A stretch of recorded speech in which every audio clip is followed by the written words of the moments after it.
Hello all, I'm Sai and you're watching The Book Dragon. In today's video, I'm bringing to you my September TBR. My September TBR is going to comprise of only huge chunky books except for just 2 books in this list because I'm at a point in my reading life where I want to spend a lot more time with just a single book and soak in it. This is because I'm doing something in August, the video for which will be out really soon. That is kind of a special video and I'm sure that many of you guys will definitely enjoy it. Having said that, I have a total of 7 books here, so without any further ado, let's get into the books right away. The first book on my TBR is an adult grimdark fantasy book and it is Empire of the Vampire by Kristoff. This was actually one of my anticipated releases for last year, but because of various reasons I was not able to read it last year itself, so I just pushed it on for so long this year. So I'm definitely going to read this as the first book in September because I think this book will definitely suit the monsoon vibe because it is a book about vampires and not the romantic kind of vampires which I don't like, but the vampires which have a lot of bloodlust and violence. That's the kind of vampires that I like, and this series is entirely about them alone. The basic plot of this series is that in our human world the sun has completely set and there is no sunrise at all, and because of this the vampires have come into rule and they are only ruling the world as a whole. There is this one person alone named Gabriel who's a half monster half human being, and he is the last of his line in order to kill the vampires and free the human race as a whole. I read another series by Kristoff last year. I know that it is problematic because of some reasons, yet I enjoyed that series thoroughly last year. I can also say that it is definitely one of my all-time favorite series now because it gave me everything that I expected from such a story. Since this book also takes place in such kind of a world which is very dark, brutal and violent, I'm expecting the same kind of vibe from here also, and it is also huge, so I'm sure that I'm going to spend a lot of time with this and enjoy it completely. I'm also planning to do a dedicated reading vlog for this one as well as another book inside this TBR. I'll talk about that other book in a few more minutes. So this is the first book I'm going to read in September.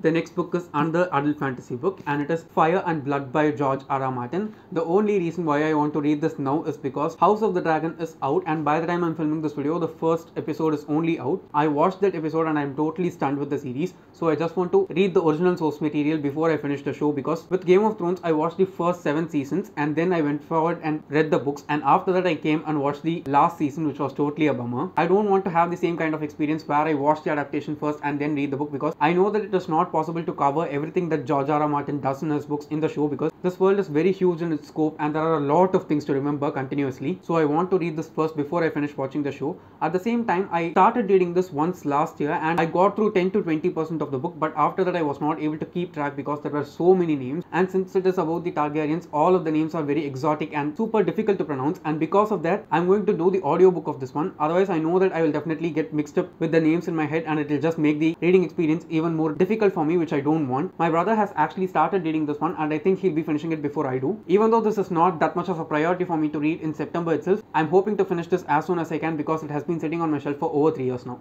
The next one is a series and it is The Hitchhiker's Guide to the Galaxy by Douglas Adams. I don't have the dust jacket for this one because it's a second-hand book, and in this bind-up there are totally 4 of the 5 books that are written by Douglas Adams inside the series. I finished reading the first 2 books in August itself because I planned to finish reading the entire series in August, but at this point I'm sure that I'll not be able to finish it because these books are short in length, but they take a lot of time for me to read, because only if I read them slowly I'm able to enjoy them and just laugh out loud because they are very quirky, nonsensical, absurd and super humorous in their tone. This series got published in the 70s and 80s. Even though it is very old, it doesn't feel like such an old kind of writing at all. It is very relatable at multiple instances because there's no joke in this one that is time specific at all, because the characters keep traveling in time as well as space. I've finished reading the first 2 books, which are The Hitchhiker's Guide to the Galaxy and The Restaurant at the End of the Universe. I enjoyed both of them because they were very fun and unlike anything that I've read before. There is another book apart from these 4 which I'm planning to listen as an audiobook itself, because since I have the bind-up I don't want to buy the other book alone separately and keep it on my shelf because it's just going to occupy more space for me. As of now, my plan is to finish the rest of the 2 books in this series. Let's just wait and see if it's going to happen or not. The next one is a magical realism book and it is Killing Commendatore by Haruki Murakami.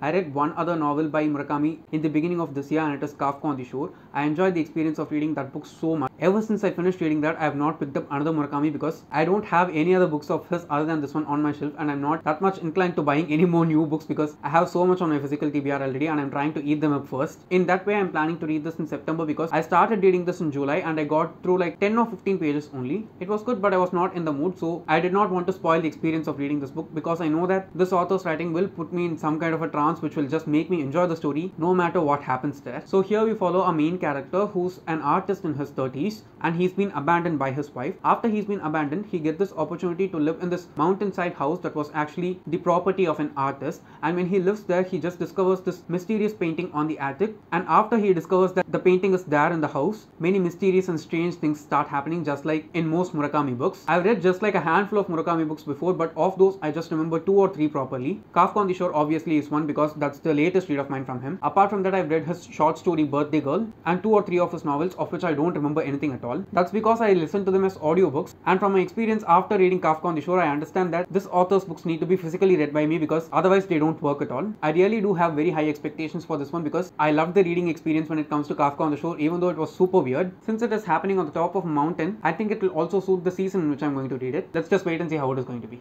The next book is probably the book which I'm most excited to read in September, and it is Daisy Jones and the Six by Taylor Jenkins Reid. I've only read 2 other books by this author, which are The Seven Husbands of Evelyn Hugo and Malibu Rising, but everyone knows how famous an author she is, and if you have read The Seven Husbands of Evelyn Hugo, I'm sure you know how well this author writes her characters, as well as the plot that she provides is also super intriguing. Here we follow a band under the name Daisy Jones and the Six, and after the band is dissolved and everyone has separated, this book is written in a format where all of them are interviewed, and I think the chapters switch in between the interview chunks of the 7 people inside the band. There is also an Amazon Prime adaptation of this one coming really soon. Also, the other book which I'm planning to do a reading log for separately is Daisy Jones and the Six, because I think I'll have a lot of enjoyable moments when it comes to this one. Also, I've heard many people say that this is just as good as The Seven Husbands of Evelyn Hugo. That book is kind of an epic legend for me, so if this can be as good as that one, I'm sure it is going to end as one of my all-time favorites. So let's wait and see if it meets all these expectations or not. The next one is the only non-fiction in my TBR, and it is Karma, A Yogi's Guide to Crafting Your Destiny by Sadhguru. I've read only 2 other books by Sadhguru before. The first one is Death and Inside Story, which I read last year, and the other one is Inner Engineering, which I read in the beginning of this year. I liked both of those books, and they were very refreshing and eye-opening books for me in some ways, because in both of those books I accepted almost 70 to 80% of everything that the author said, because they sounded very reasonable and practical in every way, and the rest 20 to 30% were a bit not agreeable for me. And I think when it comes to non-fiction books like these, which are spiritual in their nature, that 20 to 30% of disagreement should be there, because if we agree with everything that the author tells, there's not that much space left for discussion. So in that way, I enjoyed as well as learned a lot of things from both of those books, and I'm expecting the same from this one also. I know that this has been very popular ever since it got released, because karma is a concept which all of us are very familiar with, but as far as I know, the author does not explain karma in that way in this book. Rather than the concept, I think it is explained more like a practice. I hope this will be refreshing as well as helpful for me. Let's just see how it goes. The last book in this TBR is kind of an optional one for me, and I'm allowing myself to not read this if I don't want to read it, because I've tried reading this once before this year itself and I was not able to grasp it, and it is Dune by Frank Herbert. I started reading the first book and I got through 100 to 150 pages of the book, but after that I was not able to follow it at all, because there was so much information that was given by the author and my mind was not able to comprehend all of them at a time at all. My brother advised me to do this thing, which is to watch the movie once and then go forward and read the book, because it might help me to understand the world a bit better, and then compared to jumping into the book without knowing anything at all. I remember I enjoyed the first 50 to 60 pages so much while I read it, but after that I was not able to understand anything at all because there was so much information. I'm just going to keep my fingers crossed and hope that I will finish reading this.